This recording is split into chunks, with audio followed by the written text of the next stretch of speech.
Hello guys, welcome to PCS daily.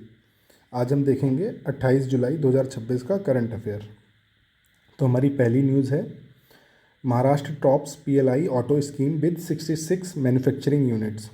तो सबसे पहले हम देख लेते हैं कि पीएलआई स्कीम क्या है। तो पीएलआई ऑटो एक स्कीम है जिसमें प्रोडक्शन लिंक इंसेंटिव जो है स्कीम है। इसमें क्या करते हैं कि आप जो ऑटोमोबाइल हैं और ऑटोमोबाइल पार्ट्स की जो इंडस्ट्री है वो बनाते हैं, ठीक है। तो सबसे ज़्यादा इंडस्ट्रीज़ कहाँ बनाई गई? महाराष्ट्र में। कितनी? 66, ठीक है। उसके अलावा दूसरे नंबर पे कौन रहा? तो तमिलनाडु 38, और तीसरे नंबर पे हरियाणा, चौथे नंबर पे कर्नाटक विद 28 इंडस्ट्रीज़। तो एक चीज़ तो हमारे लिए याद रखने वाली ये हो गई कि जो पीएलआई ऑटो है वो ये है, उसमें महाराष्ट्र ने 66 मैन्युफैक्चरिंग इंडस्ट्रीज़ इंस्टॉल करके जो है टॉप किया है। टोटल 31 मार्च 2026 तक टोटल 225 मैन्युफैक्चरिंग इंडस्ट्रीज़ जो हैं वो इस्टेब्लिश हो चुकी हैं इंडिया में, ठीक है। और इस स्कीम में अब तक जो है 44,326 करोड़ 44,326 करोड़ की जो है इन्वेस्टमेंट आ चुकी है, ठीक है। और इसके थ्रू जो है इंक्रीमेंटल सेल कितनी रिकॉर्डेड हुई? तो इंक्रीमेंटल सेल रिकॉर्ड हुई 52,414 crore over base year financial year 2019 to 20, ठीक है। तो चौथा पॉइंट हमारे लिए याद करने वाला ये हो गया। पांचवा क्या है कि गवर्नमेंट ने डिसबर्स किया 2,386.36 करोड़, ठीक है, 2,386.36 crore as incentives under this scheme. इस स्कीम के अंडर जो है एज इंसेंटिव इतना पैसा गवर्नमेंट ने डिस्पर्स किया है, ठीक है। पीएलआई ऑटो स्कीम जो थी वो अप्रूव हुई थी सितंबर 2021 में। उस समय इसका बजटरी आउटलेट था 25,938 करोड़, ठीक है। और पीएलआई के लिए रिक्वायरमेंट क्या है कि जो एप्लीकेंट है उसको minimum 50% of domestic value addition जो है उसके लिए क्वालिफाई होना चाहिए। और पॉइंट्स देख लेते हैं। पीएलआई की full form production linked incentive, ठीक है। Scheme for automobile and auto parts industry. कौन सी मिनिस्ट्री के अंडर आती है ये? तो मिनिस्ट्री ऑफ हैवी इंडस्ट्रीज़, ठीक है। ये हमारा पहली न्यूज़ हो गई। दूसरी देखते हैं। तो Jodhpur to host international type 1 diabetes summit 2026। तो न्यूज़ शुरू करने से पहले हम एक चीज़ देख लेते हैं कि जो टाइप 1 डायबिटीज़ है ना, ये क्या होती है? ये पैदा होने के कुछ टाइम के बाद हो जाती है। तो ये क्या है? एक ऑटो इम्यून डिसीज़ है। इसमें क्या होता है कि इंसुलिन कम प्रोड्यूस होती है, इंसुलिन की रिक्वायरमेंट होती है, बॉडी में शुगर जाती है सेल्स में और एनर्जी प्रोड्यूस करती है। तो जब इंसुलिन नहीं होगी तो फिर वो एनर्जी प्रोड्यूस नहीं कर पाएगी, ठीक है। ऐसे टाइप 2 डायबिटीज़ होती है, उसमें क्या होता है टाइप 2 में कि बॉडी में रेजिस्टेंस डेवलप हो जाता है इंसुलिन के अगेंस्ट, ठीक है। तो टाइप 2 डायबिटीज़ बेसिकली जिन लोगों को बाद में डायबिटीज़ होती है, ये जो हैबिट बिहेवियरल चेंजेस की वजह से, शुगर ज़्यादा कंज्यूम करने की वजह से, या फिर और कोई स्ट्रेस रीजन हो सकता है, या और कोई रीज़न है उस वजह से जो होती है वो टाइप 2 डायबिटीज़ होती है। उसमें रेजिस्टेंस डेवलप होता है, ये ऑटो इम्यून है, इसमें इंसुलिन ही कम बनती है, ठीक है। अब आगे देखते हैं। जोधपुर ने होस्ट किया इंटरनेशनल टाइप 1 डायबिटीज़ समिट 2026 में। जोधपुर पहली हमारी खबर याद रखने वाली ये हो गई कि जोधपुर राजस्थान में हुआ ये 30 जुलाई से ये जो होगी, होस्ट किया नहीं, बिल होस्ट, ये होगी 30 जुलाई 1 से 1 अगस्त 2026 तक, ठीक है। कौन कौन ऑर्गेनाइज कर रहा है? द फ्रेंड्स ऑफ मेवार एक इंस्टीट्यूशन ये है, दूसरा ब्रेक थ्रू T1D, और तीसरा विलियम जे क्लिंटन फाउंडेशन। तो ये तीन जो इंस्टीट्यूशंस हैं ये मिलकर ये जो होस्ट इंटरनेशनल समिट है इसको होस्ट कर रहे हैं, ठीक है। इसका एम है strengthen the equitable type 1 diabetes care through early diagnosis and affordable treatment, ठीक है। तो जल्दी डायग्नोस कर लेना है और ट्रीटमेंट को अफोर्डेबल बनाना है, ठीक है। Deliberation to cover insulin access, glucose monitoring, mental health support and digital innovation. तो इन चीज़ों को कवर करने के लिए इसमें डेलिब्रेशन होगा, ठीक है। उसके अलावा expected to produce actionable recommendation to strengthen T1D ecosystem. तो इंडिया का जो T1 डायबिटीज़ है, टाइप 1 डायबिटीज़ है, उसका जो इकोसिस्टम है उसको और कैसे मजबूत किया जाए, इसके बारे में बात होगी।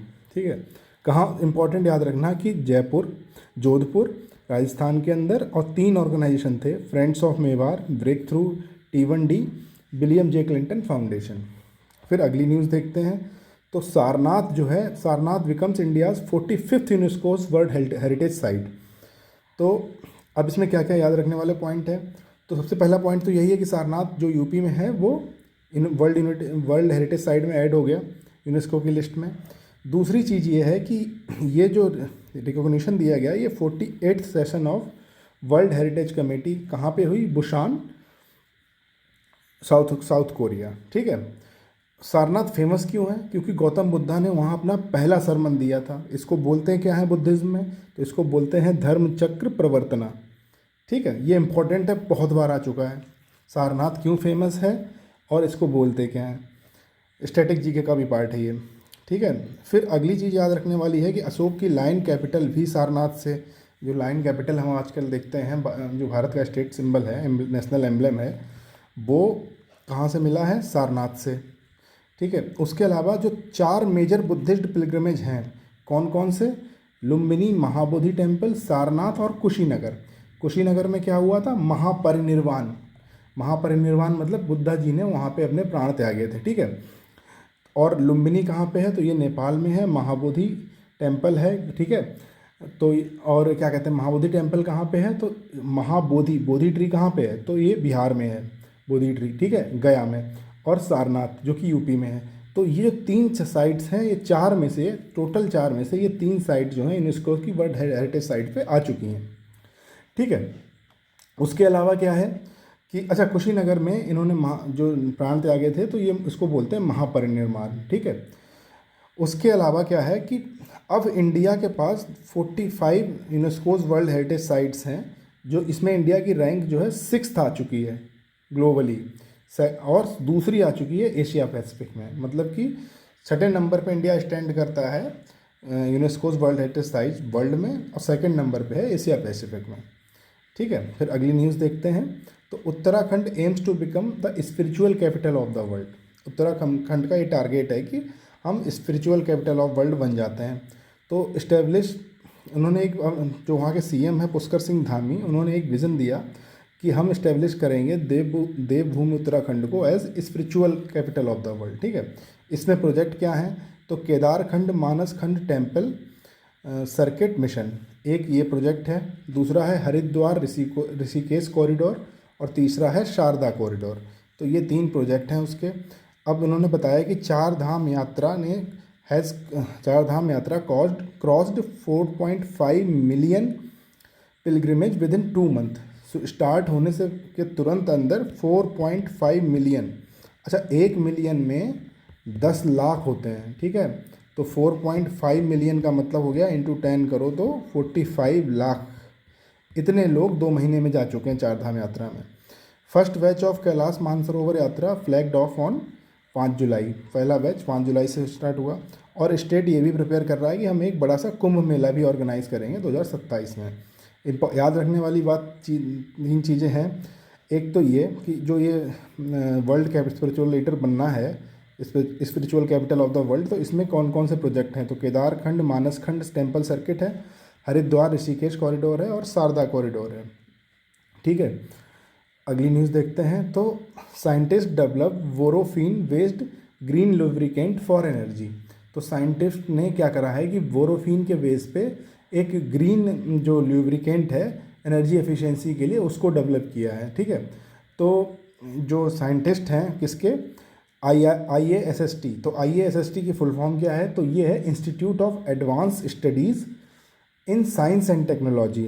ठीक है, क्या है इंस्टीट्यूट, मैंने पहले नहीं लिखा, institute of advance study in science and technology. ठीक है, ये कहाँ पे कहाँ पे है, तो ये गुवाहाटी में है। ठीक है, तो उसने ये जो अचीवमेंट उसको प्राप्त हुआ। ये ऑटोनॉमस जो है इंस्टीट्यूशन है, किसके अंडर, DST के अंडर ये आता है। ठीक है। DST की फुल फॉर्म क्या होगी? तो department of science and tech, ठीक है। सॉरी, ठीक है। The first ever use of borophene, एक a 2D nano material as a lubricant additive in castor oil, ठीक है। तो ये पहला इस्तेमाल है जब बोरोफिन का यूज़ हुआ as a high performance lubricant additive in castor oil. Castor मतलब एक, कैस्टर ऑयल का मतलब होता है एक अरंडी करके पौधा होता है, ठीक है। तो उसका जो ऑयल होता है उसको बोलते हैं, हमारे यहाँ जो लोकल लैंग्वेज में उसको अंडुआ भी कहते हैं, ठीक है। और वैसे जनरल हिंदी में इसको कैस्टर बोलते हैं, ठीक है। Adding just 0.1% by weight, borophene reduced friction by 42% compare to pure castor oil. अगर कैस्टर ऑयल में मिला दिया जाए इसको जस्ट 0.1% बाई वेट, ठीक है, तो ये 42% फ्रिक्शन में रिडक्शन ला देता है, ठीक है। बोरोफिन पे क्वेश्चन बन सकता है क्योंकि ये इंपॉर्टेंट किसी न किसी आपको स्टेट PCS में या फिर जो अच्छे एग्ज़ाम्स जो होते हैं उसमें आपको मिल सकता है। जो वनडे एग्ज़ाम जिस तरीके से SSC वगैरह हो सकता है उसमें पूछे, मुश्किल है। स्टेट PCS में आपको मिल सकता है, ठीक है। Research finding published in the journal ACS applied engineering and materials. तो जो ये रिसर्च है किस में जर्नल पब्लिश हुई थी? इसमें, ठीक है। तो इसका कोई खास यूज़ नहीं है। आप ये याद रखना कि बोरोफिन जो है कहाँ डेवलप किया गया? तो IASST गुवाहाटी में, ठीक है। किस में टेस्ट किया उन्होंने? तो कैस्टर ऑयल में टेस्ट किया, 0.1% मिला के 42%, ठीक है। ये जो है, और बोरोफिन है क्या? तो सबसे इम्पॉर्टेंट चीज़ तो ये है इसमें कि बोरोफिन एक 2D नैनो मटेरियल है, ठीक है। यहाँ तक देख लीजिए, इतना आप याद रखिए, ठीक है। अगली न्यूज़ देखते हैं। तो DRDO conducts a maiden flight test of Kusha air defence missile. Important points क्या क्या हैं इसके? कंडक्ट किया DRDO ने, ठीक है। ये किसने कंडक्ट किया? DRDO ने। नाम क्या रखा? कुशा। ये है क्या? तो long range surface to air missile है। तो long range surface air missile को बोलते हैं long range surface to air missile, LRSAM। तो कुशा क्या है? LRSAM है, नाम कुशा है, DRDO ने कंडक्ट किया, ठीक है। टेस्ट फायर कहाँ से हुई? तो doctor APJ Abdul Kalam island. अच्छा, ये doctor APJ Abdul Kalam island है कहाँ पे? तो उड़ीसा कोस्ट पे, ठीक है। ये 5 पॉइंट हो गए आपके। अब इसमें जो टेस्ट हुए थे, जो इसके टारगेट थे, इसने उसको पूरा किया। तो ये पॉइंट हम अभी छोड़ते हैं, आगे इंपॉर्टेंट देख लेते हैं कि क्या है। तो ये जो इसके मेजर कंपोनेंट हैं वो डेवलप्ड इंडिजिनियसली, मतलब ये फुली इंडिजिनियस डेवलप नहीं है। मेजर कंपोनेंट इसके इंडिजिनियसली डेवलप किए गए हैं, मतलब कुछ बाहर के भी प्रोडक्ट लगाए इसमें। फिर बात करते हैं कि DRDO के बारे में। तो DRDO इस्टेब्लिश हुआ था 1958 में। फाउंडेशन डे ऑब्जर्व हुआ 1 जनवरी को, ठीक है। और इसका मोटो क्या है? तो बलस्य मूलम विज्ञानम, बल के मूल में विज्ञान है, मतलब कि the basis of power is science. चलो आगे देखते हैं अगली न्यूज़। तो माइक्रोसॉफ्ट इंडिया IIT दिल्ली ने एक उन्नति AI 2.0 करके प्रोजेक्ट जो है लॉन्च किया है। तो ये क्या है? तो देखो क्या क्या पॉइंट है। जुलाई में लॉन्च हुआ। CSR इनिशिएटिव है। CSR का मतलब होता है कॉर्पोरेट सोशल रिस्पॉन्सिबिलिटी। इसके तहत जो इंडस्ट्रीज़ होती हैं, उसको फैक्ट्रीज, उनको क्या कहते हैं, कंपनीज़ को कुछ ना कुछ पैसा अपनी तरफ से जो समाज है उसके कल्याण में लगाना होता है, ठीक है। तो कॉरपोरेट की जो सोशल रिस्पॉन्सिबिलिटी है उसको बोलते हैं CSR, ठीक है। तो CSR किसकी? माइक्रोसॉफ्ट इंडिया की, फिट और IIT दिल्ली। फिट क्या है? Foundation for innovation and technology transfer, ठीक है। ये फिट की फुल फॉर्म है। तो ये 3 ऑर्गेनाइजेशन ने मिल के क्या बनाया? उन्नति AI 2.0। काम क्या है इसका? तो एक AI ड्रिवन इनोवेशन है। किसमें लाना है? किसमें है? Health care, education, sustainability and agriculture. 4 field में चुने, education, health care, education, sustainability and agriculture, ठीक है। उसके अलावा क्या है कि it expends beyond startup acceleration into AI skilling, mentorship and incubation manager training, ठीक है। 3 चीज़ें ये हो गई कि AI स्किलिंग पे काम करेगा, मेंटरशिप में काम करेगा, इंक्यूबेशन मैनेजर ट्रेनिंग पे, ठीक है। कहाँ कहाँ फोकस करेगा? तो Tier 2 और Tier 3 सिटीज़ में। पहला एडिशन इसका हुआ था 2025 में, अप्रैल में। वहाँ पे 10 AI स्टार्टअप ने लगभग 1000+ डेवलपर्स एंड क्रिएटेड 200+ जॉब्स जो हैं इसने क्रिएट की थी। तो पहला जो फर्स्ट एडिशन था उसने अराउंड 1690 करोड़ का वैल्यूएशन जो है मतलब प्रोवाइड किया हुआ इसको, ठीक है। फिर ये क्या जो है, जो ये उन्नति है, ये किसके अंडर आता है, तो उन्नति से प्रगति, ये इसका एक काइंड ऑफ मोटो है। अगली न्यूज़ देखते हैं। तो नंदन नीलेकनी को led task force on exam reform. तो अभी आपने देखा कि जेनजी प्रोटेस्ट हुए इंडिया में, तो उन्होंने क्या किया कि पेपर लीक के खिलाफ, लीक पेपर लीक के खिलाफ बहुत बड़ा प्रोटेस्ट हुआ, ठीक है। तो उसमें क्या किया कि पीएम मोदी ने एक टास्क फोर्स क्रिएट की। टास्क फोर्स मतलब कमेटी ही है, नाम टास्क फोर्स बोल रहे हैं। वो क्या करेगी, वो एनटीए को, जो नेशनल टेस्टिंग एजेंसी है, उसको ओवरहॉलिंग के लिए, कि किस तरीके से ये जो लीकेज हो रहे हैं, पेपर लीकेज, इनको रोका जाए, ठीक है। तो कौन इसका चेयरपर्सन कौन है, तो नंदन नीलेकनी। तो ये है कौन, तो ये फाउंडर हैं, किसके, को फाउंडर हैं इन्फोसिस के, और आधार के कंस्ट्रक्शन फॉर्म आर्किटेक्चर में, और जो डिजिटल पब्लिक इंफ्रास्ट्रक्चर है इसके फॉर्मेशन में इनका बड़ा रोल रहा। तो अब इनके पास किसका, तो वो पेपर लीक रिफॉर्म में भी ये आगे आ गए हैं, अब इनको चेयरपर्सन बनाया गया। और कौन कौन से मेंबर हैं उस टास्क फोर्स के या फिर कमेटी के, तो एस सोमनाथ, तपन देका, बी कामाकोटी, अनीता करवल और अमृत लाल मीना। अब देखना आप इनके अलग अलग फील्ड देखना। एस सोमनाथ जो हैं वो इसरो के पहले फॉर्मर चेयरमैन हैं। तपन देका जो है वो फॉर्मर आईबी के चीफ हैं। वी कामाकोटी जो हैं आईआईटी मद्रास के डायरेक्टर हैं, ठीक है। जो अनीता करवल हैं ये फॉर्मर एजुकेशनल सेक्रेटरी हैं, ठीक है। और अमृत लाल मीना लॉजिस्टिक एक्सपर्ट हैं। इसकी क्या ज़रूरत हुई, तो पेपर जब छप जाते हैं फिर वो कहीं इधर से उधर जाते हैं ना, ऐसे करके मूव होते हैं या फिर कहीं से इधर उधर से जो भी ले जाना होगा, तो वो काम कौन करता है, लॉजिस्टिक वाला। तो ये सारी चीज़ें इस तरीके से एक बड़ी कॉम्प्रिहेंसिव जो है कमेटी जो है तैयार की गई, ठीक है। और अभी जो नए वो बने हैं अपने एजुकेशन मिनिस्टर, तो वो कौन बने, प्रहलाद जोशी।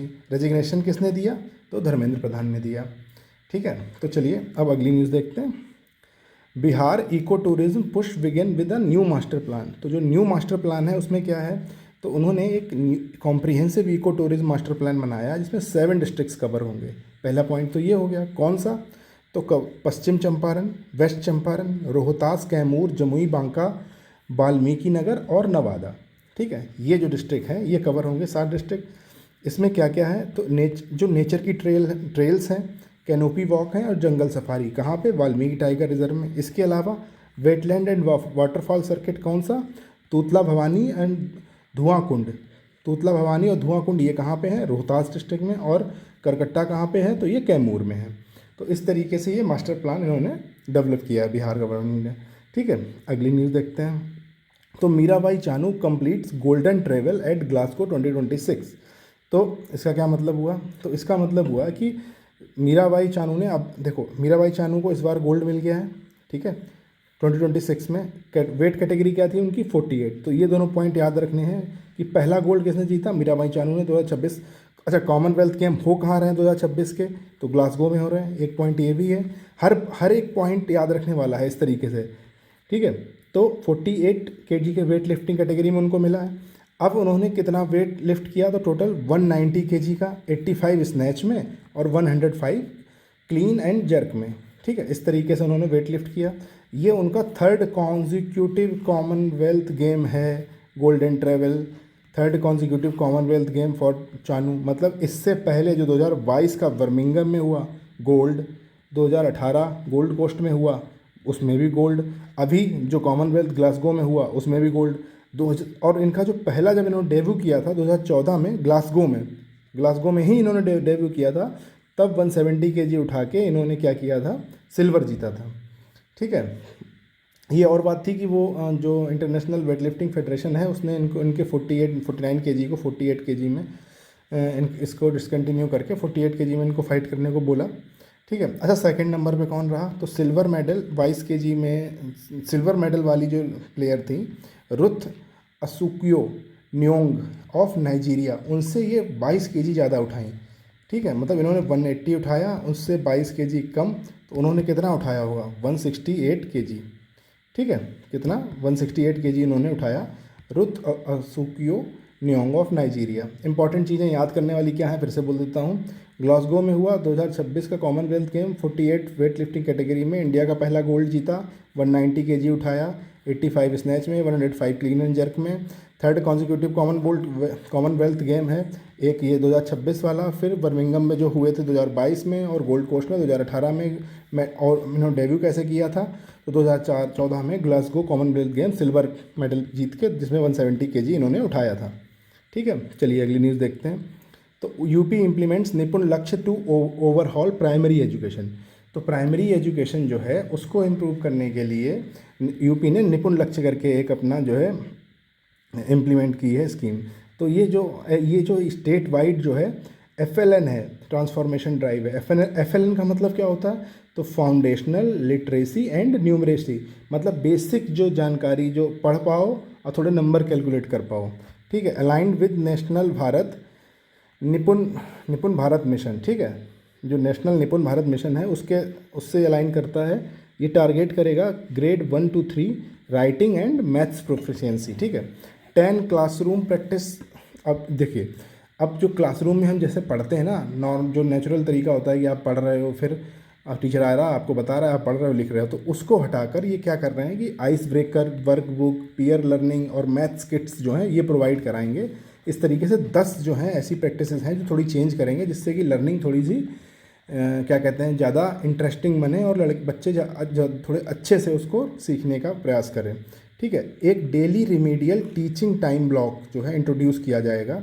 डेली मतलब एक extra remedial time block institute किया है, जो कि कुछ लोग होते हैं जैसे जो स्लो सीखते हैं, कुछ लोग होते हैं जो बहुत तेज़ सीखते हैं, और कुछ बच्चे ऐसे होते हैं जो धीमे सीखते हैं, उनका जो पेस है वो कम है।